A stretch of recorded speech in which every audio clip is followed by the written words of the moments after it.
like to call the library board meeting to order. Roll call, please. Bowie? Coleman? Here. Johnson? Kim? Here. Naker? Here. Yang? Here. Chair Jost? Here. 5 present, 2 absent, I believe 2 being excused. The first item on the agenda is approval of minutes. Minutes 26-12. Library Board agenda for 3/4/2026. Great. This is an approval of the library minutes from from March. I'll take a motion from Councilmember Coleman to approve. Is there any discussion? Seeing none, all those in favor say aye. Aye. All those opposed? 5 in favor, 0 opposed. The minutes have been adopted. The second item on the agenda is up for discussion, Resolution 26-513, authorizing an extension to the Memorandum of Understanding between the St. Paul Public Library and the Friends of the St. Paul Public Library. Great. So this item is pretty straightforward. This is an extension to for our relationship with the Friends of the Library, who we, I think Beth is here, really are very appreciative of. I'll take a motion from Councilmember Kim to approve this item. Is there any discussion? All those in favor say aye. Aye. All those opposed? 7 in favor, 0 opposed. The motion has been approved. The next item on the agenda is staff report. Staff report 26-52, library needs assessment. Wonderful. So this is the main presentation for today, so I'll turn it over to Director Hartman for our library needs assessment.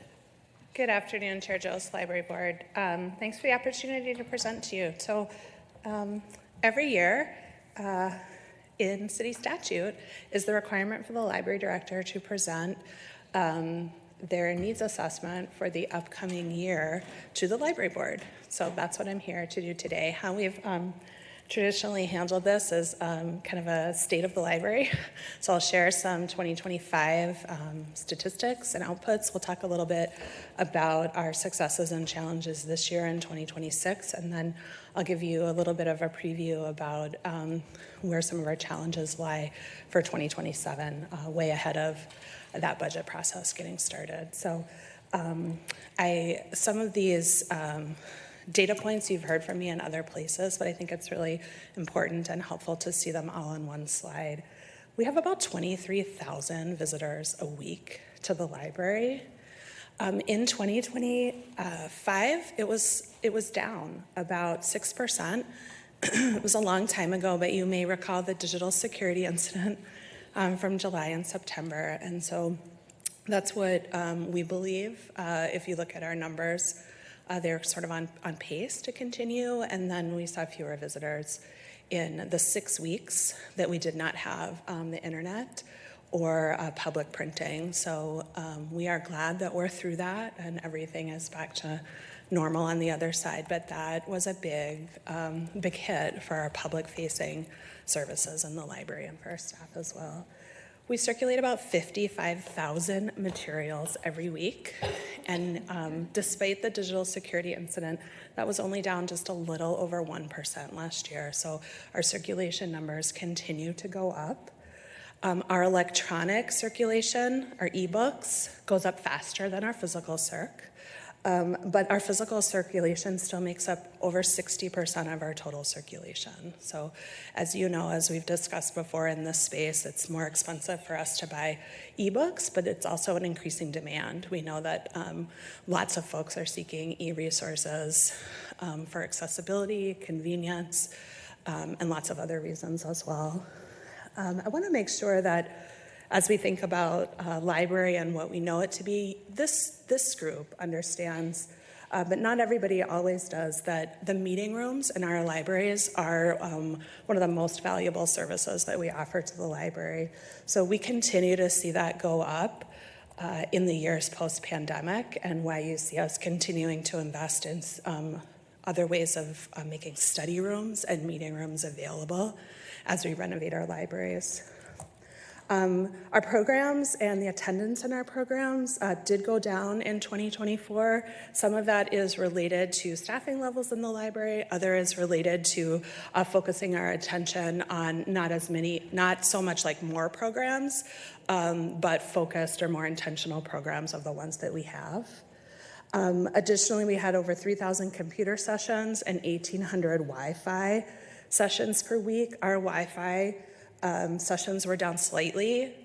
We believe that's due to the digital security incident, but in general, we're seeing Wi-Fi usage increase, and we're seeing computer use stay stable or go down a little bit. So we saw that go down significantly in 2025 due to computers not being available. And Director Hartman, do you think that, I know this is 2025 comparing to 2024, and in this past year and this upcoming year, we've had the Rondo Library transition to Hallie Q. Brown, but it seems like we've seen similar activity at Hallie Q. Brown, but then we're also going to be opening the Hamlin Midway Library. So do you anticipate seeing these outputs like increasing, even though it sounded like we're looking at some of the numbers were originally down, or what do you think might happen? Yeah, Chair Jones, thanks for that question. So our usage at Hallie Q. Brown is good, but it's also less than it was at the Rondo Community Library, and we can expect that given its location and given the size of the space. What's higher at our Hallie Q. Brown location is program attendance, which is really, really interesting. So we have more programs and more people attending those programs than we did at our permanent location. We will definitely see an increase in visitors and circulation when we reopen Hamlin. You can generally expect that when you build a new library or you have a significant renovation, the standard across the country is about a 30% increase in traffic and circulation. My guess would be that will be a little higher than that for Hamlin. So I would expect that visitors is going to keep going up, but I think the decrease in visitors for Rondo and the increase in Hamlin might balance each other out. And circulation continues to go up a little bit each year. And we also have Hayden Heights as well, too. And Hayden Heights closed, yeah. Now, generally, Hamlin, we would expect more visitors and more circulation at our Hamlin Library than our Hayden. But we'll have only a few months probably of Hamlin being open. That's a great question. Okay. Excuse me, Councilwoman Coleman. Thanks, Chair. Thanks, Director. That makes total sense to me that when we had no internet, people did not come to the library as frequently. Did we see that rebounded fairly quickly after the digital security incident was resolving, or did that impact our numbers was there a long tail from that? Chair Jones, council member, people were very happy when the computers and the printers turned back on. So yeah, we saw a word spread very quickly that those services were again available, and it came back pretty nicely. Council President Aker. Thanks, Madam Chair. Director, curious, you mentioned the 48 programs per week, that the attendance being down 25% over 2024, and you talked about that as a staffing issue, so it sounded like it was that we were offering fewer programs, not necessarily that attendance per program was lower. Do we also track attendance at the programs we do offer and over time to see what's of interest to people and to determine programs for the future? Yeah, Chair Jones, council member, thank you for that question. That's correct. So we have an internal, anytime we offer a program, it's on our website, and then we have a back door where we put in the attendance. And so staff who are the program leads are responsible for adding that each time. We also have evaluations for a lot of our programs that we give to participants who are participating. If you were at Read Brave, you would have seen some of those to help us identify, did we meet our goals, right? So if we had identified an outcome in advance for our goal. And then branch managers and branch teams are expected to do that too, right? To look at everything that we've offered and make changes to either I don't want to say have more people at it, because sometimes a program is only designed for 5 people. So then if you have 5 people, you've met your goal. But if you have a capacity of, you were hoping for 30 and you only got 2, then we're going to need to keep tweaking it or try something new in order to make the best use of all of our time. And as a follow-up, Madam Chair, do you have that data as to what was happening with program attendance for the programs that were being offered in 2025 in terms of compared to 2024? Oh, Chair Joe's council member, that's a really good question. Yeah, probably, and I can probably get it to you. Yeah. Thanks. We can keep going. Okay. So 2025, I know we've talked to you already a few times this year, but I'm going to take this opportunity to highlight some wins from 2025 and yet this year, since we are already in April. We've had 2 years of standing room only at our Read Brave, Talk Brave event, last year at our Rondo Library and this year at our Arlington Library, with 150 people or more in attendance. And additionally, the part that's not as public but just as important is this year the over 1,000 students in St. Paul that our author Romina Garber, that's like a mess up, brought her book Lobizona to students as well. So really, really proud of that. Our team worked really hard on that. Last year, we made Transforming Libraries improvements to the meeting rooms at Miriam and Rice Street. As everyone knows, we're opening Hamlin Midway Library later this year, and to just close our Hayden Heights Library last week for temporarily till we are reopening in 2027, and then we'll have our Rondo Library open by the end of this year. Our library safety work that I've presented at a number of times and certainly will do so again, I couldn't be more proud of the work of our library safety team and the rest of the library staff who have embraced them, who have learned new things, who have worked together with them as colleagues, and our safety manager, Alex Corey. But our incidents were down in 2025 over 40% from 2024, and that's due to the hard work of that team and the staff that surrounds them, as well as all the folks that are leading this work. As I think about all the cool things I've had an opportunity to do in my library career, this is one of the ones that I'm the most proud of. Want to mention I've had 2 special edition library cards during my tenure. Last year, we launched a commemorative card to celebrate the 50th anniversary of Southeast Asian immigration to Minnesota. And one of the reasons we do that, we want people to have new library cards, and it's a great opportunity to work with a local artist. But we also want to increase the number of people that have and use a library card. And so in 2025, we saw a 24% increase in the number of St. Paul residents who have and use a library card. And that's something we'll be continuing to increase. I think that's a metric that is important to us. We're going to continue to support our libraries, and also we want folks to opt in to use them. So we'll continue to, more to come later this year about what our next special edition library card might be. So yeah, you can wait for that with excitement, but I'm not saying anything more. I'm also really proud of a lot of the internal work that we've done that we don't get as much of an opportunity to be in the paper for, or to even present to this group. And one of those is that we started our internal library labor management committee last year. That's monthly meetings with 1 to 2 members of each of the 5 bargaining units that's in the library. I'm proud of how that team is working together. We certainly don't always agree, but we bring questions and we bring requests to each other, and we work through them together. Much more work to go there. We talk about staffing a lot. We talk about scheduling. We talk about safety, staff well-being, and other topics that are brought to the table. Council President Baker has a question. Thanks, Madam Chair. I really appreciate hearing about these selected wins, and appreciate that you're including early 2026 too, because it feels very up to the minute.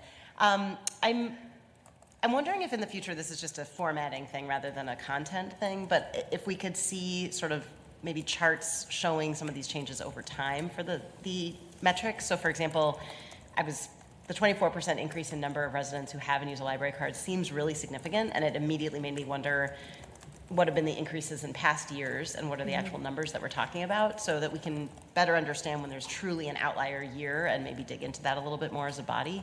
So if you're able in the future to maybe provide a little bit more of that kind of chart time horizon, that would be really helpful. Chair Jost, Councilmember, thank you for that. This is a new metric. 2025 is the first time that we've gathered that, but I hear your comment. I think the other thing for us to keep working through as a group is I do bring a lot of that data to my budget presentation in September, so I would be looking for direction from this group. Do you want it in both places or one or the other? And it's easy to do both if that's helpful. Sure. Councilmember Johnson. Thank you, Chair Jost. I was gonna also let you finish, but I don't want to lose that thought on the previous slide. I think it just would be helpful as well, like during budget season. I don't mind if I have a preference if it has to be like the outputs or the budget cycle piece, but it's just helpful to know as well by ward the numbers and just what the numbers look like. So the overview was overall, but I think it would be helpful to know like the library specifically, just in case we are seeing a difference depending on, or like an outlier situation to the numbers because of the transforming libraries projects that are happening in those areas, or because of a isolated incident that's relative to just one library. It just might be easier to see. Will do. Yeah. All right. Okay. Also, there were challenges. I mentioned the digital security incident. I think it's important to keep talking about that. We have recovered from that, but the library sits in a very unique position in the city about how public-facing our technology is. So our no internet, no Wi-Fi, no printing, no telephones at most locations. Our staff didn't have access to email. And our staff were impacted too, and I know you heard about some of that during that manual circulation. We weren't doing any check-ins, or on inability to fulfill holds, or internet or Wi-Fi for staff. So I'm really proud of how my team came together and the creativity that they brought. I'm quite sure I've told you before that we started sending our all-staff emails by fax because that was the only thing that was working. And it was so popular, we're gonna have to do it again, even with the computers working. So I am so proud of all of our team, and I'm so proud of my colleagues in the city about how we came together to work through each of those steps, and the creativity that my team had to bring, and the partnership with OTC. And most of that work fell on our library technology manager, Lisa Machke, and our marketing and communication staff in kind of coordinating what that communication would be out to the public, but to our staff as well. I just also want to point out, I think maybe the libraries are one of the only places you can still send a fax. So I'm glad that, I think people still value that very much, but it seemed like it was very critical in some of these situations. So I'm glad that we still have that service and tool at the library. Chair Jost, thanks for recognizing that. And people do laugh, and also, like, if you think about it though, like, so much is online that when you actually have something printed out and we had our managers read it to staff at the huddle, that's a totally different experience, right? So one of my colleagues is at the Public Library Association conference today, which is meeting in Minneapolis, and she just texted me to say that she was at a presentation by the Calgary Public Library, Calgary, Canada, and they do really great work. It's one of those like, oh, Calgary, why are they always, like, they're well-resourced, they do really great work. But she said she was going to a presentation, and one of their learnings was to do more internal communication by analog means instead of digital. And so I was like, we also learned that. So we'll keep experimenting with that as our capacity permits. I don't have to tell you about the implication, the impact for my team and our patrons and our whole community on Operation Metro Surge. We saw fewer residents using library spaces in January and February than we did in 2024. We are seeing those pick back up now in March, but there's a lot of impacts for our whole community, and as a leader of a workforce, I can see it now too, like how holding that tension and gripping for January and February is now coming out in a variety of ways in the workplace.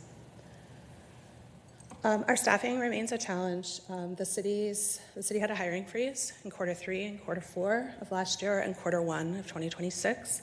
That's clearing, but we're catching up on our staffing. So you will always hear that from me, that it's a balancing act, that I think we do pretty well. We certainly don't do perfectly, but within the resources that we have, and the size of our workforce, we're prioritizing making sure that we're meeting minimum staffing guidance and opening the doors to our public. And then it's spring, and so when it's spring, that can bring more challenges to our public safety in our library. We're handling those well, but I have the fortune to be in this role for a number of years now, and so I know that it's spring, and it will not be like this forever. But there's a couple hot spots in the city that we're working closely with SPPD, ONS, Metro Transit.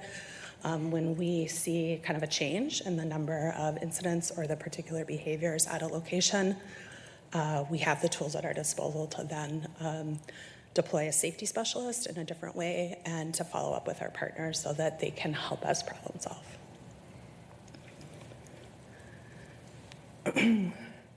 Priorities this year, again, I've mentioned most of them. Our Hamlin Midway Library will reopen.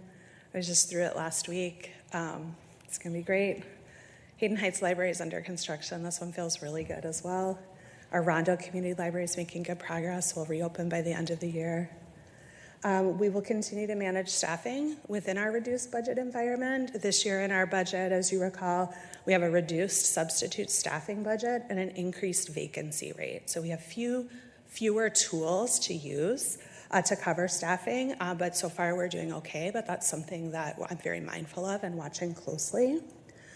Our library safety strategy that I've talked about many times here is now moving into our restorative practices phase. So the parks and the libraries have a grant and to do this for the public and for staff as well. So we're really excited. This is the kind of last phase to implement within our library safety strategy, and one we're really looking forward to learning more about and using with our community members.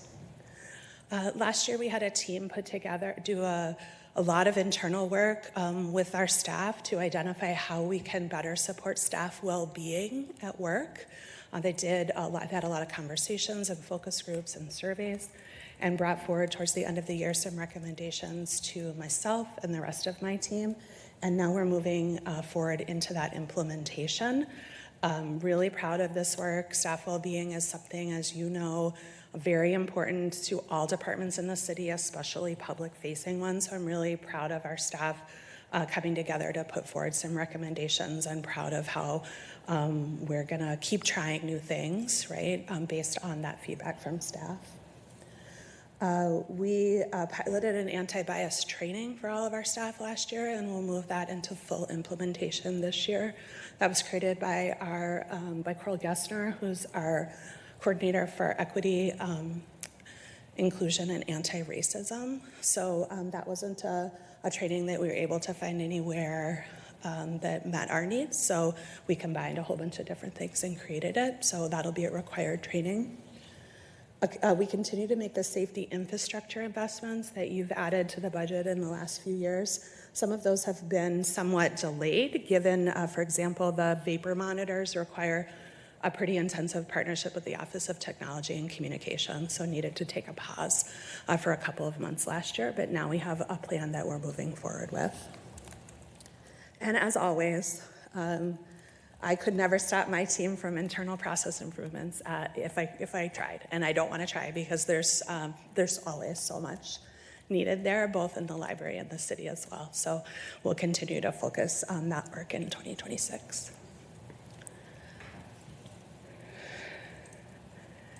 And now 2027 and beyond. So as the budget process kicks off, gets underway, it's really important to me that you all understand that our library safety strategy was funded by ARPA funds. Mm-hmm. So as we come to the end of those funding, I have a challenge. I have a challenge that I need your help with, to resource the continuation of those positions through a sustainable funding source, or a variety of sustainable funding sources. As I just mentioned, our library safety strategy has been tremendously successful, and also it was a pilot with ARPA funds. So now that the pilot is completing, now the question is, how do we sustain it?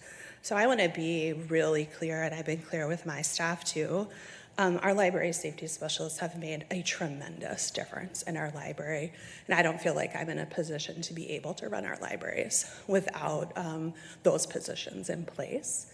So as you can see the amount here, that's about $650,000 annually. It's no small gap, and I realize that. Public services staffing continues, it just continues to be more expensive to operate libraries in all the ways that we've talked about here and other ways too. So we're using our existing FTE to open Hamlin Midway, and we'll use our existing FTE to do the same with Hayden Heights, but we will at minimum need more staffing to open Riverview Library when we get to that point, right? So we did not have in our budget a request for additional FTE for Hamlin. You won't see one for Hayden, but when all three of those projects are done, I will have a gap of staff. Council President Baker. Thanks, Madam Chair. Curious as to why that is. If you can say a little bit more about that. Same number of libraries. Why do we need more staff? And then I know you're not saying this, but I just want to make sure that you're not saying that Riverview Library, last to get redone in this tranche, would potentially not open due to a staffing concern when it's ready to open. Chair Jost, council member. So it continues to be more expensive to operate libraries, and there's a couple of ways that shows up in staffing. It shows up in the safety specialists, right? So we're moving one of our safety specialists to Hamlin. That isn't a role that we had before. It also continues to be, it's very important to us that we honor our minimum staffing arrangements.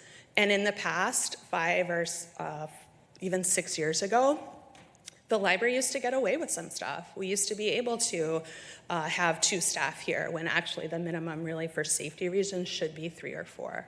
So some of that is through conversations with the union. We really want to make sure that we're staffing a building appropriately so that it can be safe, but also so that people can get have their questions answered as well. And to your question about Riverview, no, I am not saying that. I'm just saying that we are going to continue to experience staffing crunches as we open up these other libraries. And you're absolutely right. We did not build gigantic libraries specifically because we know that we have to staff them with the staff we have.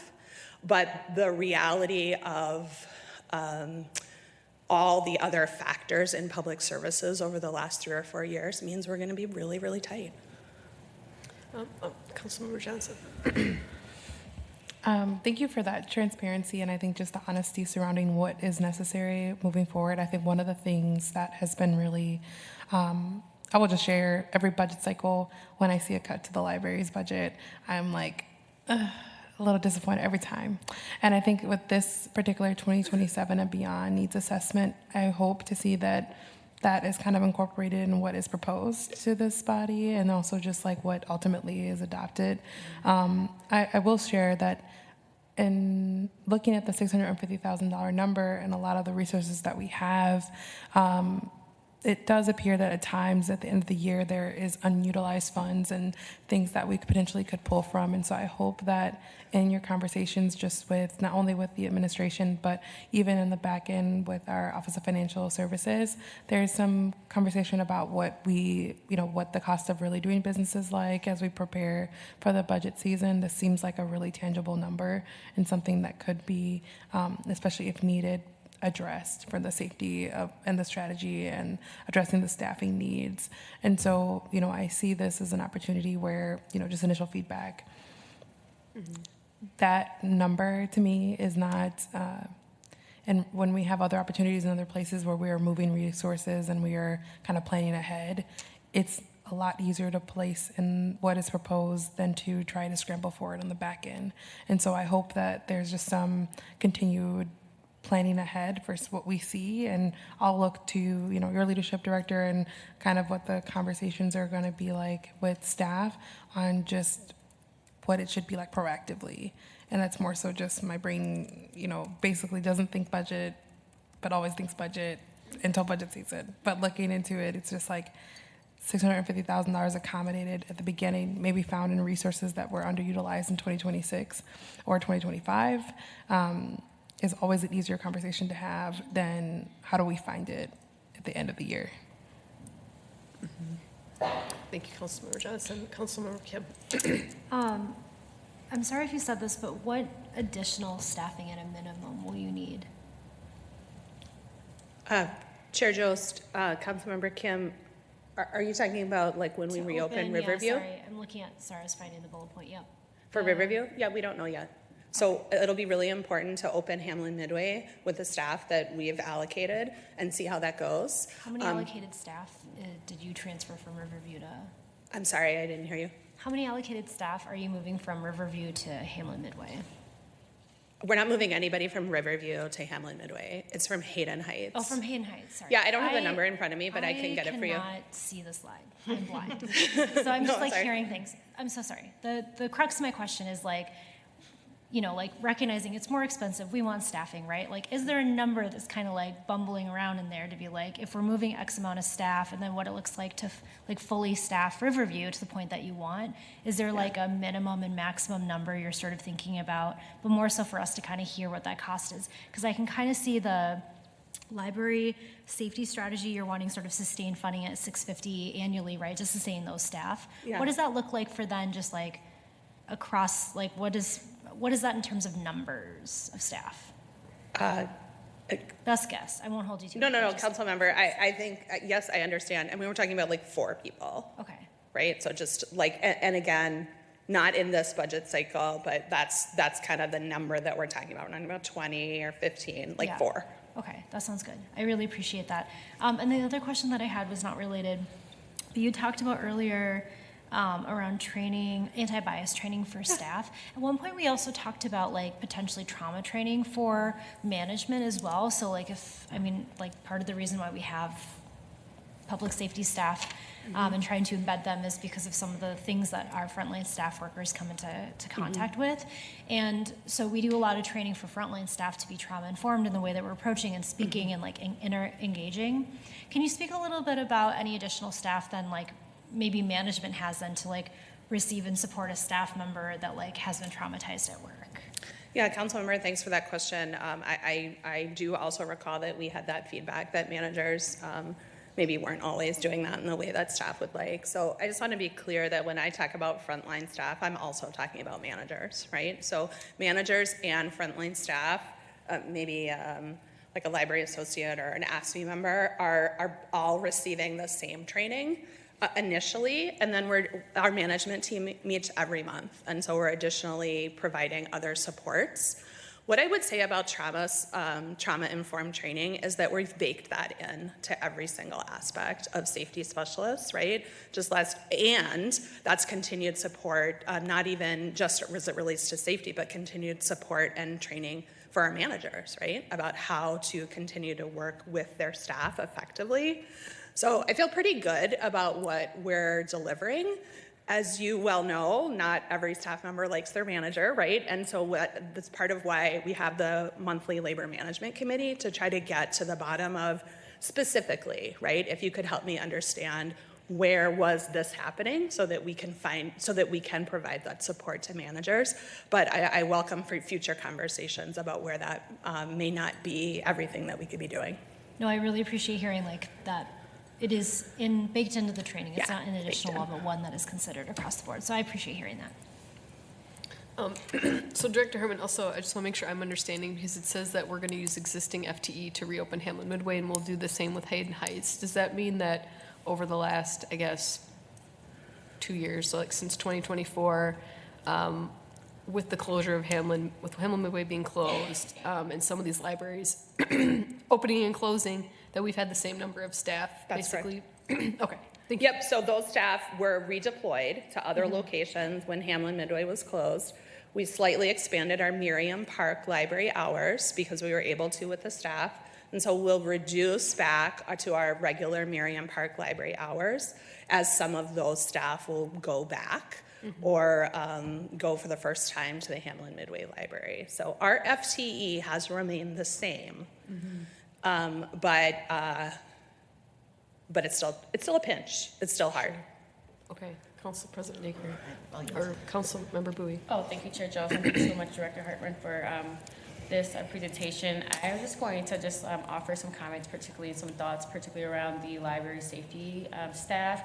I think it's such an essential part of our libraries and really our city. When I think about just the impact that they make, they also come from our community. When I had a chance to, I believe it was the public safety town hall conversation we had at Rondo Library, getting a chance to be introduced to each of them and hearing their story, and many of them taking great pride with being from St. Paul, from the community, and see this as an opportunity for them to give back. I'm just really, well, not really curious, but I guess I would give some thought to the conversation around what sustainable funding looks like, not solely just for the library department, but really a cross-departmental safety strategy. I would really like to hear from the Office of Neighborhood Safety around how they see our safety staff for the library integrated into the holistic picture around when we think about community safety employees.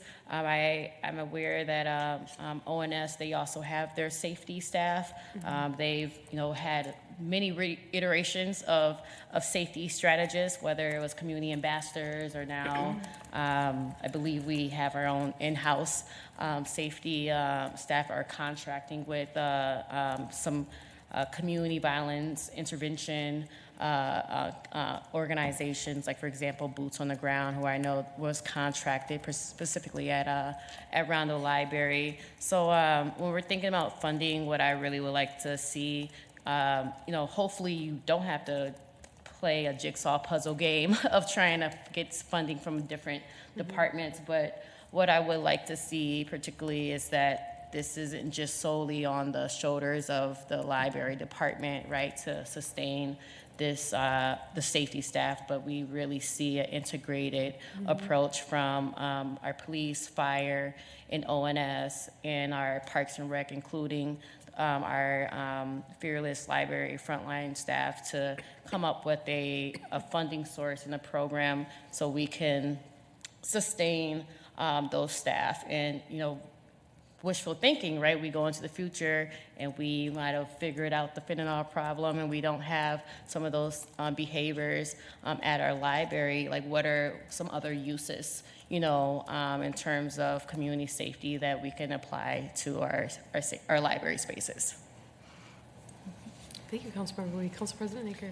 Thanks, Madam Chair. I really appreciate this conversation and wanted to agree with a couple of things colleagues have said. I appreciate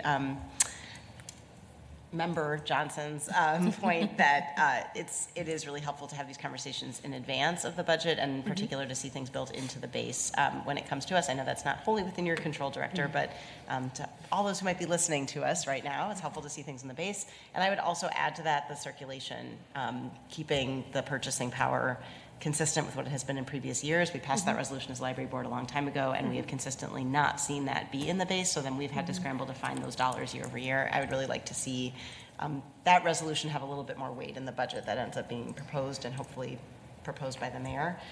And then I am grateful for the honest conversation about the basic cost of doing business, as others have said. I have heard from frontline staff that they haven't felt fully staffed, and so hearing that at times we have not been meeting minimum staffing or have been... No, we have. We stretching. always meet minimum staffing. Okay. But minimum staffing is not all the desired staffing. It's not. So yeah, so there's a difference between a safe minimum and then a regular staffing level. Sorry to interrupt you. I just want to be clear. That's important qualification, because I thought I heard something different about that. Okay, so that we have not been meeting desired staffing. And I think it's important to understand what that desired staffing is, sort of to the questions that were being asked across the system. And then I also want to know, sort of as Member Bowie was just talking about, the integration of also our library safety specialists in the staffing model, because I think it's fair to say that FTEs haven't gone up over time, but if we have added a whole bunch of safety specialists, those are also those are people who are helping. They may not be considered traditional FTEs, and assumedly they'd be doing some of the things that before were falling solely on our public services staffing members. So as we're asking for those folks to become long-term funded by a city source, and also potentially for staffing to increase, I just think it's important to see total numbers needed, how the library safety specialists are playing in, as well as maybe how other department staff, ONS staff play in. Great. Any other questions before we keep? Or Dr. Can I respond? Yeah, Yeah, Council President, thank you for that comment. And I would, you will, it's budget season, so you will hear from my staff, about, or if you already haven't, about staffing. And I would really, really welcome an opportunity to either be in those conversations or provide additional context. Staffing is a challenge. Unquestionably, it is a challenge for every library system in this country. And I believe we're doing the best we can with the resources that are available to us. We don't always agree on that, right? I mean, that entirely makes sense. But I hope that we can continue to have productive conversations, because I think sometimes the limitations of our budget are not always understood by others, as of course they shouldn't be. That's my job, right? So I'm just sort of flagging that we have the FTE that we have. To your point, Chair Jost, we have the same FTE that we had, right? And so when we move folks to open up Hamlin, we have the same FTE that we had. And also, it doesn't feel great, right? If you had 5 staff and now you're going to have 4, right? Because we need to open up the Hamlin Midway Library. So there's a lot of nuance here that I know we all see in really different ways. So I welcome continuing to be in conversation with you individually or in any way that's appropriate.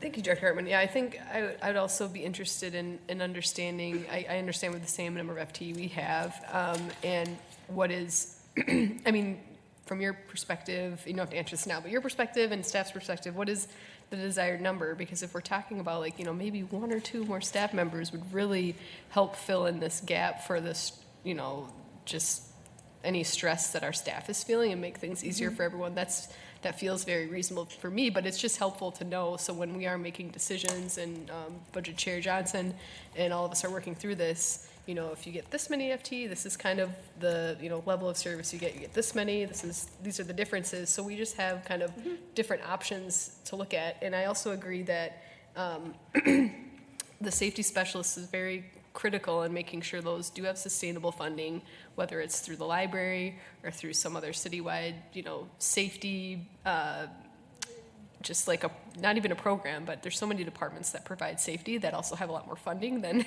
the library. Are there opportunities where, you know, our library department could receive any kind of support or help in that funding, because this is safety that impacts everyone, and everyone benefits from it. And so as much as we can talk about those things early on and understand them and hopefully get them into the mayor's proposed budget, that's going to be ideal for all of us in this process. Chair Jost, thanks for saying that. I would also encourage you all to ask constituents what they think the additional staffing is that would need. I have continued to ask that and have not heard like a number. Mm-hmm. So I would really benefit from a number so that we can be in more productive conversation. Absolutely. Councilmember Bowie and then Councilmember Johnson. Thank you, Chair Joyce. I really appreciate how you just wrapped all that up. And then I had another question.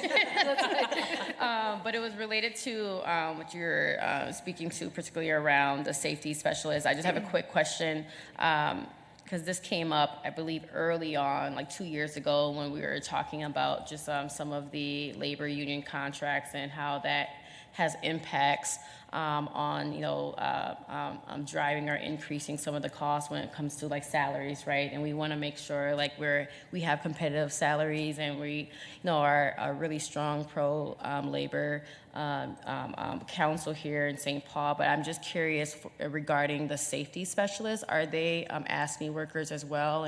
And perfect. And then also part of the budget conversations, I mean, I don't know where ASME's at in terms of like contract negotiations, but it would be helpful as we're having the budget conversations, we know like what are some of the changes and what are the budgetary implications, because I think that kind of answers a lot of our questions when we talk about just the cost of doing business and wanting to make sure our wages are competitive in St. Paul.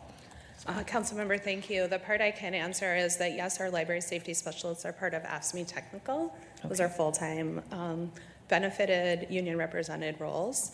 As to the status of ASME contract, I defer you to Human Resources about where that is and what budget implications it has. Thank you. Councilmember Johnson.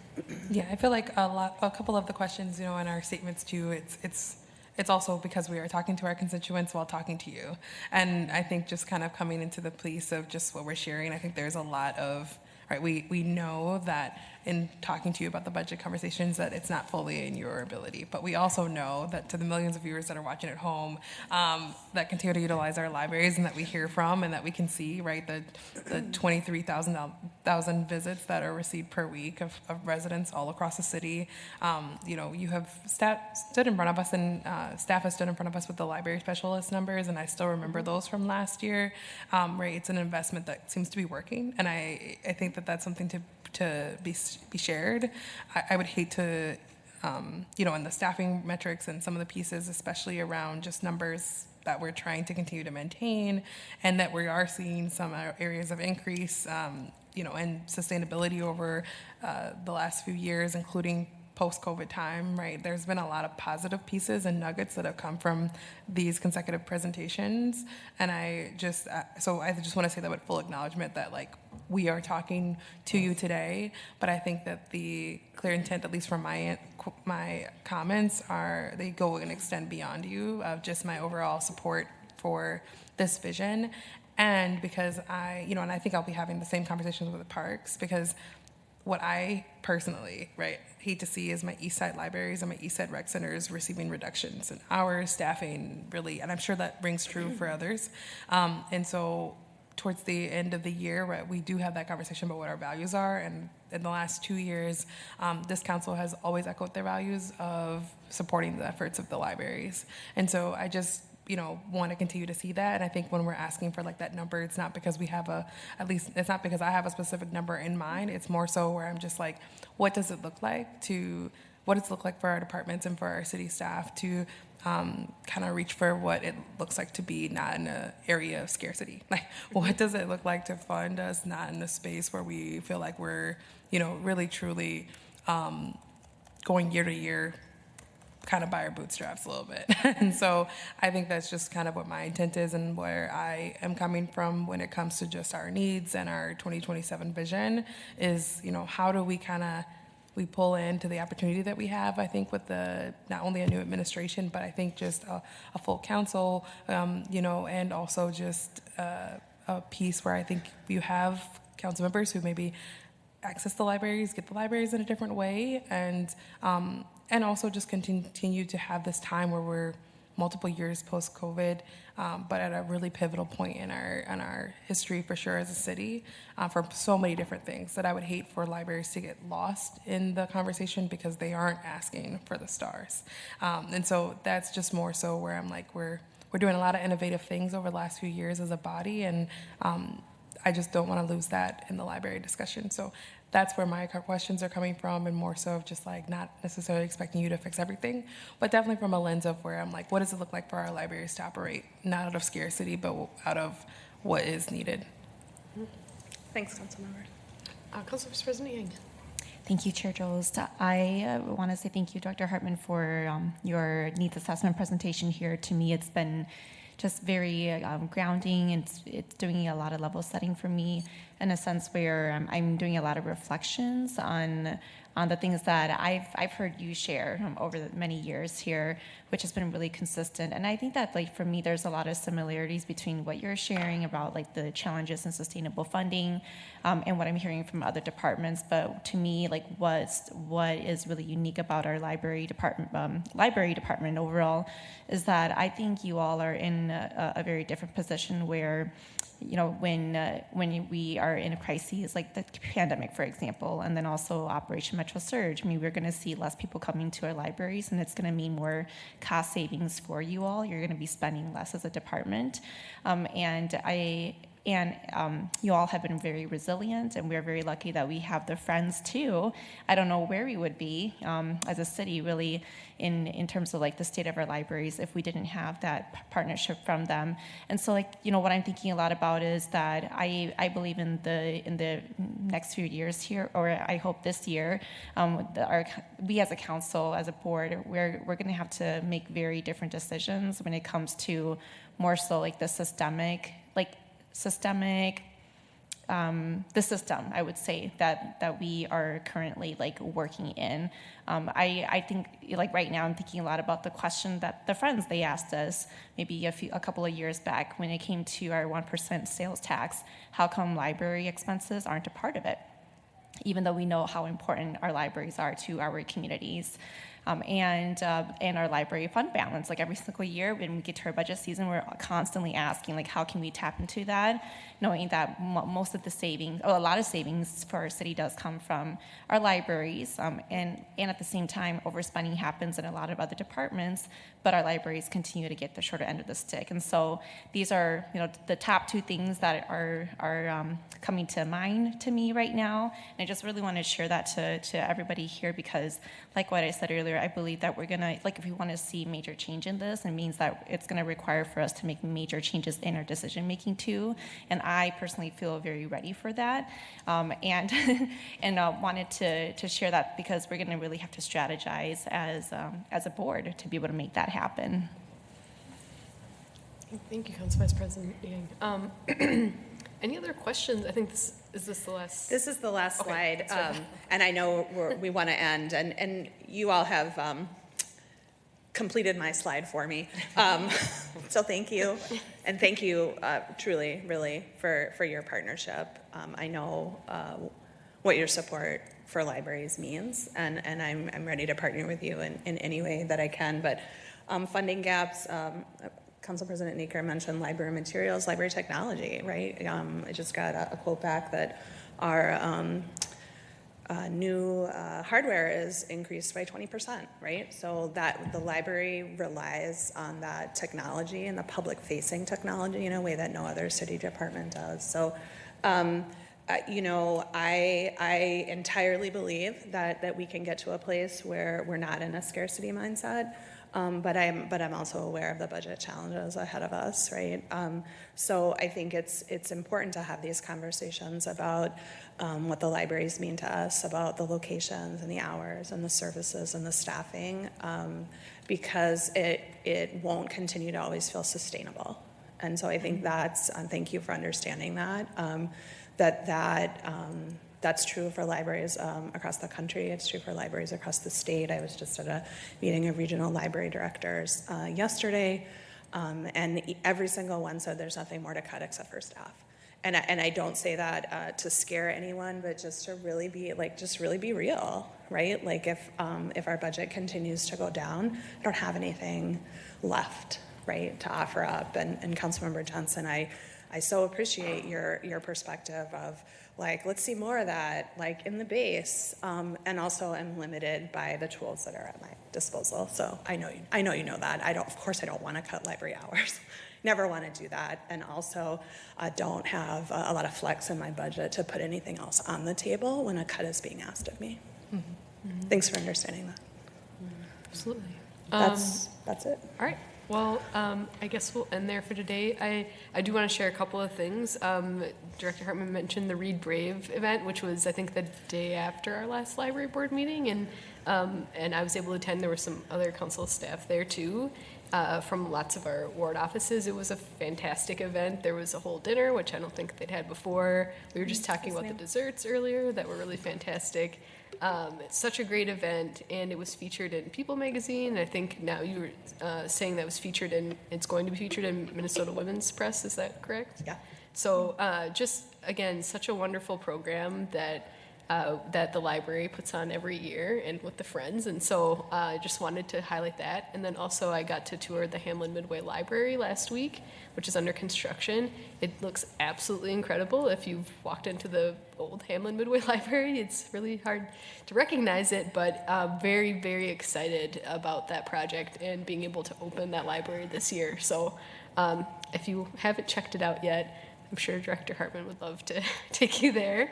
Yeah, we'll It's have gonna be more great. announcements about Hamlin Midway in the next few weeks, so Yeah. we'll let you know. Great.